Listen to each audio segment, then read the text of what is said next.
Bienvenidos al Instituto Frontera, a la historia universal contemporánea. En el sistema capitalista, los obreros y tecnólogos obedecen al empresario.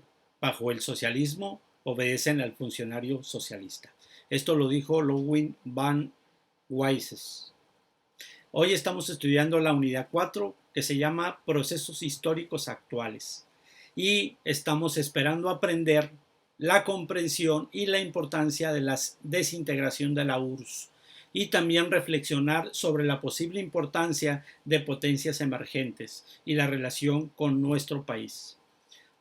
Hoy vamos a platicar de la caída del socialismo, también conocido como el desmantelamiento o la caída de la URSS. Esta es la situación que está viviendo. Tenemos una situación en la década de los 80, que ya estamos hablando de 40 años más o menos, que Rusia o la Unión de Repúblicas Socialistas Soviéticas tiene el poder en el este del mundo. No solamente en Rusia, también en todos los países Letonia, Lituania, etcétera, ¿no? Y China, en Japón no, en Corea del Norte, en Vietnam, en Cuba y alguna influencia en América Latina.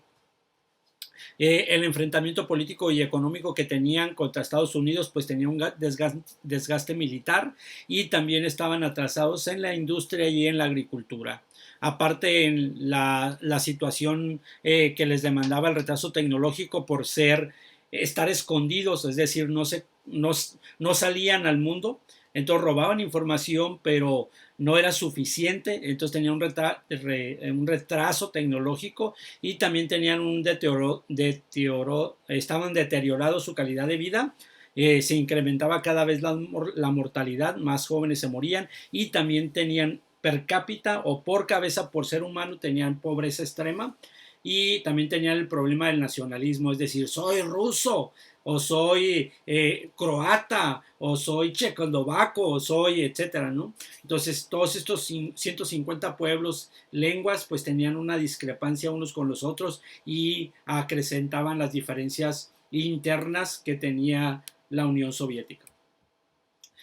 Voy a hacerles una pequeña narración de los 80, luego de en 1990 y luego en 1991, ¿no? Primero que el 20 de febrero de 1988 los soviets, que es como el gobierno del pueblo, como los que buscaban que el mismo pueblo, que buscaban la democracia del pueblo, pues deciden declarar su intención de unirse a Armenia. Entonces, pues empiezan a tener un conflicto con los azerbaiyanos y dijeron, no, pues no queremos, y hacen un conflicto territorial, ¿no? En el 16 de noviembre de 1968, pues se decide que Estonia, que era un país, un estado, que era un estado, creo que es el segundo estado más rico de la Unión Soviética en ese momento, pues decide separarse de tener independencia nacional. Y el 9 de abril de 1989, 19 personas son asesinadas violentamente por el ejército soviético por la misma situación independentista. Y el 9 de noviembre de 1989 se lleva a cabo la caída del muro de Berlín. Podríamos decir que de alguna manera este acto o este momento histórico puede ser el partimiento definitivo de que era cuestión de tiempo de que la Unión Soviética cayera. O sea, el muro de Berlín que separaba a Occidente de Oriente era política, geográfica, la ideología, la religión, la economía, el militarismo, todo era completamente diferente, ¿no? Había un país con libertades democráticas y había un país populista o regido por el régimen socialista. En 1990, entramos a los 90, el 13 de enero, mueren 14 manifestantes lituanos por impedir que los soviéticos invadieran una televisora en Vilna.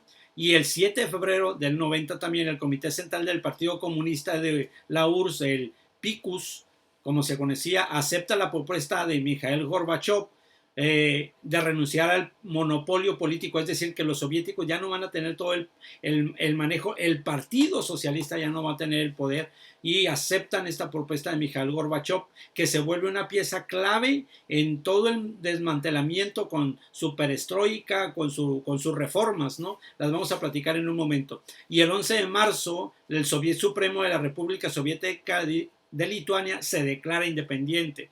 El 30 de marzo, el Tribunal Supremo de Estonia, que se acababa de independizar antes, declara ilegal el poder soviético sobre su República Báltica y restablece la independencia, ¿no? El 4 de mayo, Letonia proclama la restauración de su país. Y el 20 de diciembre, el ministro de Asuntos Exteriores de la URSS, Edward Shevardnadze, no sé cómo se pronuncia en ruso, renuncia después de tener 5 años en el poder, y dice que se aproxima una dictadura, una nueva dictadura. En 1991, que ya es como el año fatídico, el 17 de marzo, la mayoría de los soviéticos aprueban que los países que están más al oriente, más al centro de Europa, se liberen, como Lituania, Estonia, Georgia. Ya no participaron en el referéndum porque ellos ya estaban proclamando sus libertades, algunos de ellos sus independencias, y también la mayoría de estos, el 75%, si no mal recuerdo, se proclamaron o votaron a fin de que hubiese un presidente ya no de la URSS, sino de Repúblicas Socialistas Federativas Soviéticas de Rusia. Es decir, que cada país pudiera permanecer en este federalismo, pero que fuera eso, como el país de México, que tiene identidad federativa cada estado. Cada estado puede reproducir la Constitución mexicana con personalidad jurídica. Y eso es lo que votaron, y asumió el cargo Boris Yeltsin, que vamos a platicar un poquito de él más adelante. Y el 9 de abril, el Soviet Supremo de Georgia declara la independencia de esta república caucásica, ¿no? El 12 de junio, Yeltsin es elegido por sufragio universal presidente de las Repúblicas Socialistas Federativas Soviéticas de Rusia, con lo que se convierte él en el primer ministro después de, pues, no sé, casi 1300 años de que ellos no tenían un gobierno democrático, primero por Stalin, Lenin y todos los demás que estuvieron, y mucho antes por los zares, que duraron en el poder ahí como 1100 años, ¿no? Y el 1 de junio se disuelve en Praga el Pacto de Varsovia, que era lo que hacía la Unión Soviética como tal, que era la competencia de la OTAN. ¿Se acuerdan? La OTAN eran los países representados por Estados Unidos, Japón, Italia, Francia, Inglaterra, que significa Organización del Tratado del Atlántico Norte, que era para cuidar que los rusos o los soviéticos no invadieran otras áreas geográficas del mundo. Y por último, el 19 de agosto, una junta de alto rango político y militar da un golpe de Estado para apartar a Mikhail Gorbachev del poder. De hecho, él se va de Rusia y pues salen los tanques a la calle, ¿no? Y cuando están los tanques en la calle, Yeltsin, y aquí puse una foto para que lo representara, él se sube arriba de un tanque y empieza a decir que el golpe de Estado no es la mejor respuesta, que tienen que transicionar en paz, etcétera, etcétera, y van por Mikhail Gorbachev, lo traen otra vez a Mikhail Gorbachev para que se convierta otra vez en el director, en el presidente de la URSS, y poco después Yeltsin junta a otros países para disolver completamente la Unión Soviética. El 29 de agosto de 1991, el Parlamento soviético suspende las actividades del PECUS que les había mencionado en toda la Unión Soviética. El 2 de septiembre, Estados Unidos reconoce la independencia de las 3 repúblicas bálticas, y el 17 de septiembre, las 3 repúblicas bálticas ingresan a la ONU: Ucrania, Bielorrusia y Vilnius. Y por último, estos mismos se juntan con Yeltsin y disuelven la Unión Soviética. Se reconoce esto el día 25 de diciembre, cuando Gorbachev admite o renuncia su discurso por televisión, y termina pues el bloque de Unión Repúblicas Socialistas Soviéticas. La bandera del Kremlin, que era roja con una hoz y un martillo, es bajada, y suben la bandera rusa como la conocemos hoy.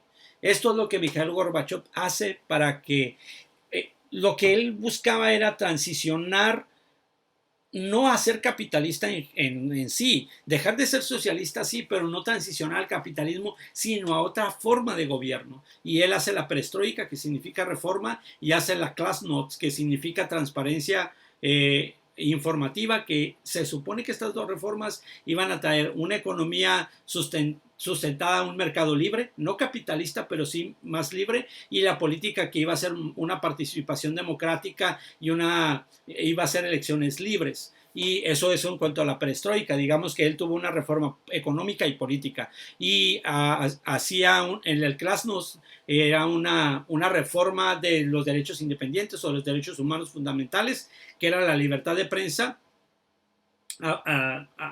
hablada e impresa, y pues la libertad de expresión, pues. Entonces lo que estaba buscando él es un país con más igualdad. Y tenía las políticas externas, pues se reúne con Ronald Reagan y después con George Bush padre, y está Inglaterra interviniendo ahí. Primero Margaret Thatcher ayuda un poquito a limar asperezas y ayuda bastante, ¿no? Y retira sus tropas de Afganistán. De hecho, muchas de las armas que usaban en Afganistán, todavía cuando Estados Unidos invade hace algunos años, todavía eran rusas.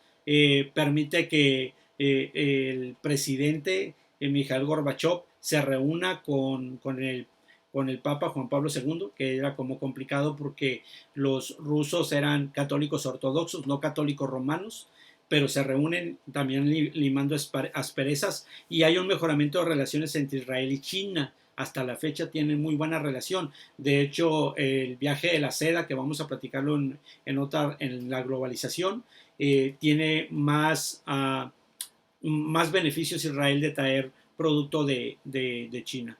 Y al final es que ayuda a Estados Unidos en la guerra contra Irak por la invasión de San Hussein a Kuwait, ¿no?